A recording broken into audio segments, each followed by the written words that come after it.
Story 1. The Guy Who Always Stayed Late. I used to work the night shift at a distribution warehouse in northern Ohio. It was one of those massive concrete buildings sitting alone near a highway exit, surrounded by empty fields and flickering streetlights.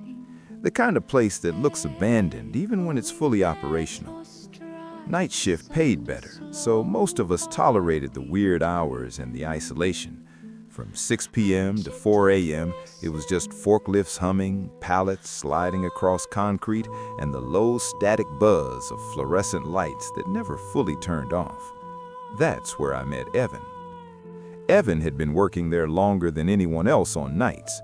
Mid-30s, average height, thin but not weak-looking. He always wore long sleeves, even in the summer when the warehouse turned into an oven. His voice was calm, almost soft, but there was something off about the way he spoke, like he was carefully choosing every word so nothing slipped out by accident. At first, I didn't think much of him. Everyone has a weird guy at work. Evan was just ours. He never took breaks with the rest of us. When everyone else sat around the metal table, drinking burnt coffee and scrolling their phones, Evan stayed on the floor, organizing shelves that were already organized. He never complained, never joked, never talked about his life outside work, but he watched people, constantly. I noticed it one night when I went to grab a pallet jack from the back aisle. Evan was standing there, pretending to scan labels, but his eyes weren't on the boxes. They were on me. The moment he realized I noticed, he smiled.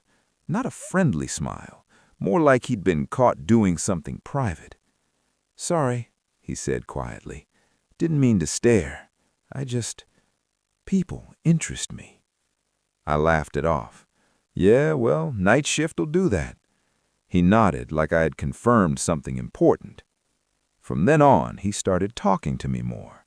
Nothing personal, at least not at first, just small comments. "You always clock in exactly 2 minutes early. You chew the left side of your mouth when you're stressed. You park in a different spot every night. That's smart." Each comment landed a little too close to the bone. I told myself he was just observant, maybe socially awkward, maybe lonely. But then he started staying late. Not overtime, not extra shifts. He stayed after everyone else had left. At 4 a.m., when the last forklifts powered down and the security guard made his rounds, Evan was still there, still working. Management didn't seem to care. As long as he clocked out eventually, it wasn't their problem. One morning, I forgot my phone charger in my locker and went back inside around 4:30. The warehouse should have been empty. It wasn't. The lights in Evan's section were still on. I walked toward them, my footsteps echoing too loud in the silence. I expected to see him restocking or sweeping. Instead, I saw him sitting on the floor, surrounded by papers, dozens of them. Printed photos, handwritten notes, charts taped together with red marker lines connecting names. My name was there. So were names of other coworkers. He hadn't noticed me yet. I should have walked away. I should have pretended I never saw anything. But curiosity got the better of me. I stepped closer. Each page had details, schedules, habits, notes like sleeps during breaks, talks about wife but never mentions her name, drives home alone, no social media updates in months. When Evan finally looked up, he didn't jump or panic. He just smiled again. "I was hoping you'd see this eventually." My mouth dried. "What the hell is this, man?" He stood slowly, brushing dust off his pants. "It's research," he said. "Everyone does research. Companies do it, police do it. Why can't I?" "You're writing profiles on us," I said. "That's not normal." He tilted his head. "Normal is just what people agree not to question." I left without another word and reported him to HR the next day. They told me they'd look into it. 2 nights later, Evan was gone. No explanation, no goodbye. His name was removed from the schedule like he'd never existed. Everyone relaxed, joked about it, moved on. I tried to do the same. About 3 weeks later, a woman from day shift didn't show up for work. Then another guy from shipping. Then the security guard.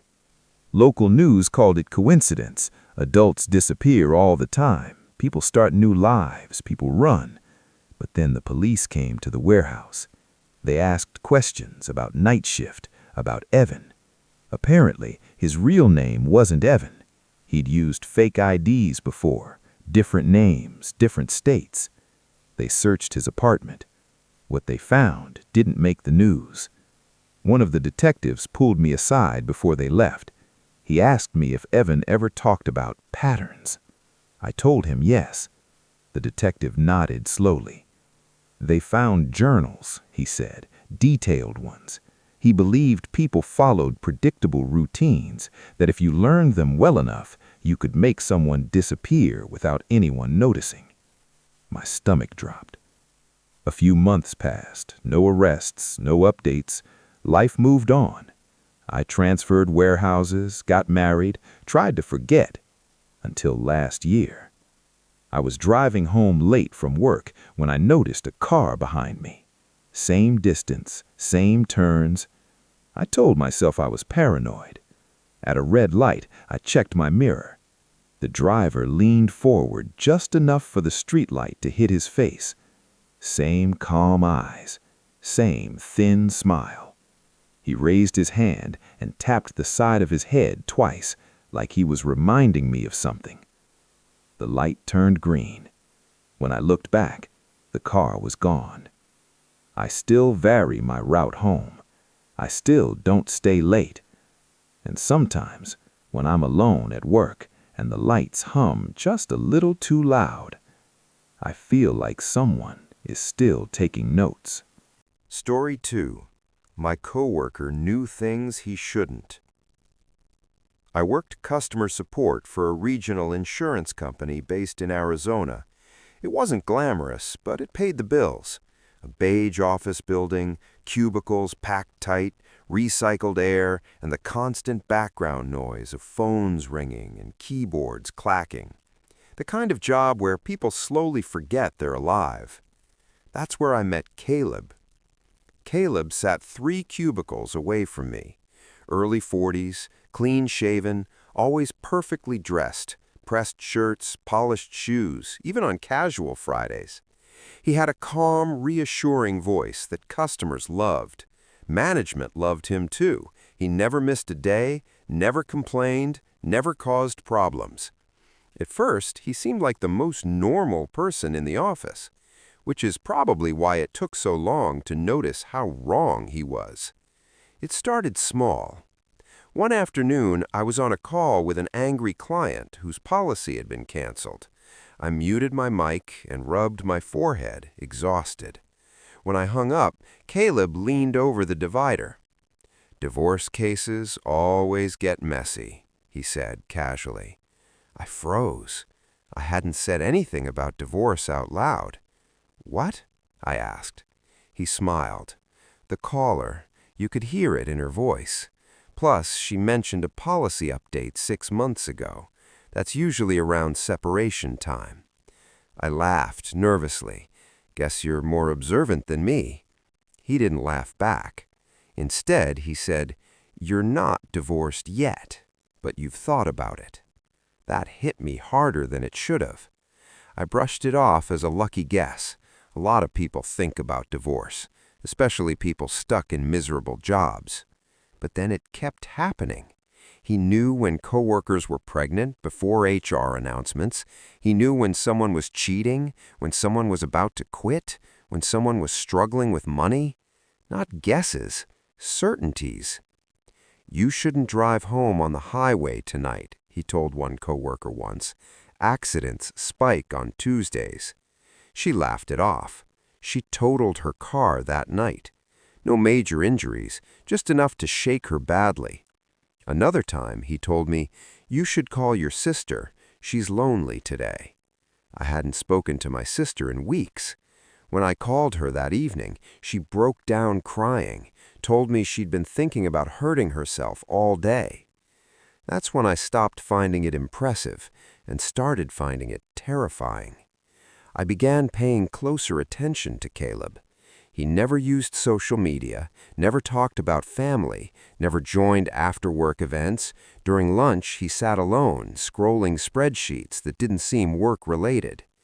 One day, I walked past his cubicle when he wasn't there. His computer screen was on. I shouldn't have looked, but I did. It wasn't company software. It was a database. Names, addresses, phone numbers, personal notes. Our coworkers, me included. My heart started pounding as I scrolled. Medical histories, financial stress markers, relationship timelines, things I had never told anyone at work, things I had only ever said in private phone calls. I heard footsteps. I barely had time to step back before Caleb appeared behind his desk. He looked at the screen, then at me, and sighed. "I was hoping you wouldn't see that yet," he said. "Yet?" I whispered. He shut the monitor off, calmly, deliberately. "You're not in danger, not unless you change your routine." "What the hell are you doing?" I asked. "Are you spying on us?" He shook his head. "I'm modeling outcomes." I reported him to HR that same day. They took it seriously at first. IT ran a scan on his computer, found nothing. No unauthorized software, no external drives, no suspicious activity. HR told me I was probably stressed, suggested I take a few days off. When I came back, Caleb was still there, smiling. "I told you," he said quietly as I passed his desk. "Systems protect themselves." After that, things escalated. People started getting fired, not randomly, precisely. A coworker who talked about quitting got terminated for policy violations. Another who joked about stealing office supplies got caught doing exactly that, on camera. Every time someone disappeared from the office, Caleb would glance around, nod once, and go back to typing, like he was checking items off a list. Then came Rachel. Rachel sat near the windows, early 30s, single mom, always tired, always kind. She confided in me once that she felt invisible at work. 2 weeks later, she vanished, didn't show up, didn't call. Her emergency contact, her sister, filed a missing person report. Police came to the office, asked questions, took statements. Caleb answered calmly, cooperatively. When they left, he leaned toward me. "She deviated from her pattern," he said. My blood ran cold. "What does that mean?" I asked. "It means she became unpredictable. Unstable variables introduce risk." I went home that night shaking. I didn't sleep. At 3:17 a.m., my phone buzzed. Unknown number. A text. "You should stop digging." I blocked the number. Another text came through immediately. "I don't want to hurt you." The next day, I didn't go to work. I called the police instead, told them everything. They listened, took notes, asked for proof. I didn't have any. A week later, they called me back. They'd looked into Caleb. There was no Caleb. The identity he used belonged to a man who had died in a house fire in Nevada 10 years earlier. Fingerprints didn't match anyone in the system. No criminal history, no records. He didn't exist. By the time they went to bring him in for questioning, his desk was empty. Badge left behind. Computer wiped. No forwarding address. The company quietly told us he'd resigned. They discouraged questions. Rachel was never found. Neither were 2 other former employees who'd quit within the same year. I quit my job 3 months later, moved states, changed numbers, started working remote. For a while, I thought I was safe, until last week. I received an email. No sender name, no subject, Just one line of text. Your productivity drops when you don't sleep enough.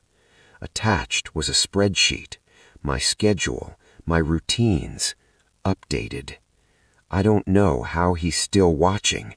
I don't know how deep his system goes.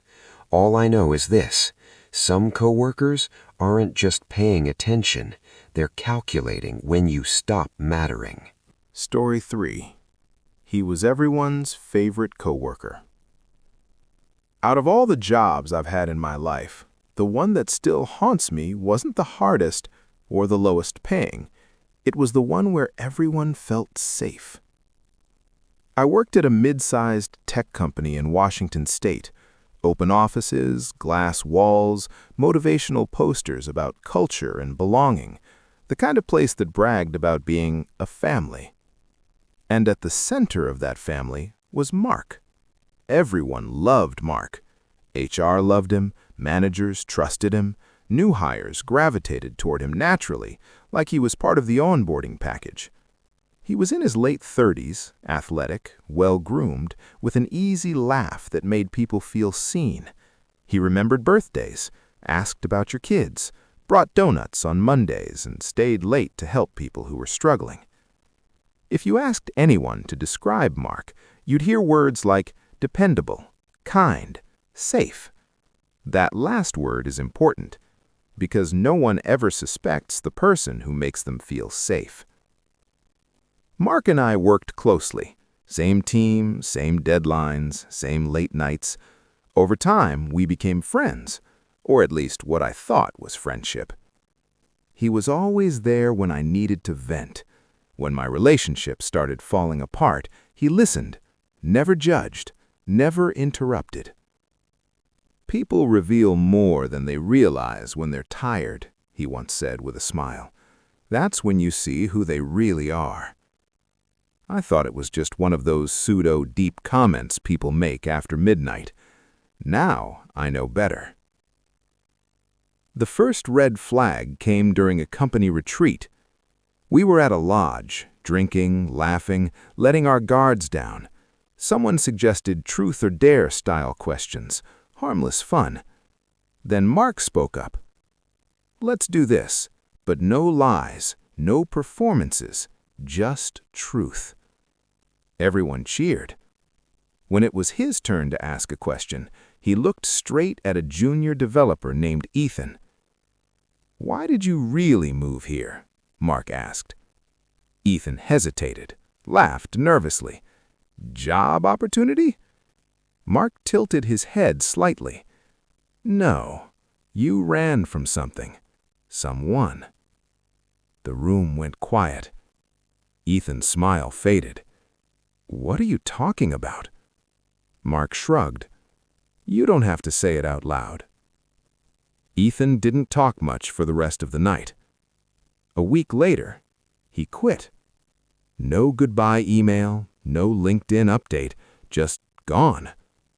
At the time, it felt unrelated. It wouldn't be the last time. Over the next year, people rotated through our department at an unusual rate. Not fired, not laid off. They left. Often abruptly. Often after one-on-one conversations with Mark. I noticed something else, too. Before someone left, Mark changed. He became more attentive, more helpful. He checked in constantly. "How are you holding up? Let me know if you need anything. You seem distracted lately." People appreciated it. They trusted him. And then they disappeared. One night, I stayed late to finish a project. The office was nearly empty, just the hum of servers and the soft glow of monitors. I walked past a conference room and saw Mark inside. Alone. The lights were off, but his laptop was open, illuminating his face. I don't know why I stopped. I don't know why I looked, but I did. The screen wasn't showing code. It was showing videos. Security footage. Office hallways, parking garages, break rooms. People. Our coworkers. Time-stamped, organized, labeled. I watched as one clip played. A woman crying in her car after work. Another clip. A man pacing his apartment, phone pressed to his ear, clearly panicking. Another. A coworker sitting on their bed, staring at the wall in silence. I stepped back. My foot scuffed the carpet. Mark looked up. For the first time since I'd met him, he didn't smile. He closed the laptop slowly. You weren't supposed to see that yet. Yet? I asked, my voice barely working. He studied me. Really studied me. You're more observant than most, he said. That's why I like you. What is that? Are you stalking us? He shook his head. Stalking implies obsession. This is stewardship. I felt sick. You can't record people like that. He stood up, calm, relaxed. Everything you do touches a system. Cameras, phones, metadata. I just connect the dots. I reported him the next morning. Security, HR, management. I told them everything. They investigated and found nothing. No unauthorized access, no footage, no suspicious activity. Mark was cooperative, friendly, concerned for my well-being. He even asked HR if I was okay. A week later, I was pulled into a meeting. They said I was showing signs of stress, that my performance had dipped, that maybe I should take some time off. Mark checked on me that afternoon. I tried to warn you, he said softly. Systems protect what they value. I started noticing changes after that. My badge stopped working in certain areas. My access privileges were limited. People avoided me. Not because Mark told them to, but because he didn't include me anymore. The safety net was gone. That's when the messages started. Anonymous emails. You're isolating yourself. That's dangerous. People spiral when they feel unseen. I tried to gather evidence. I dug through logs, checked network activity, looked for patterns. And I found something. Every employee who had left suddenly had one thing in common. They'd all been flagged internally for risk. Not officially, unofficially. Private notes, behavioral assessments, emotional vulnerability scores. The system wasn't built to fire them. It was built to watch them. Mark didn't create it. He curated it. Selected people who were already close to breaking.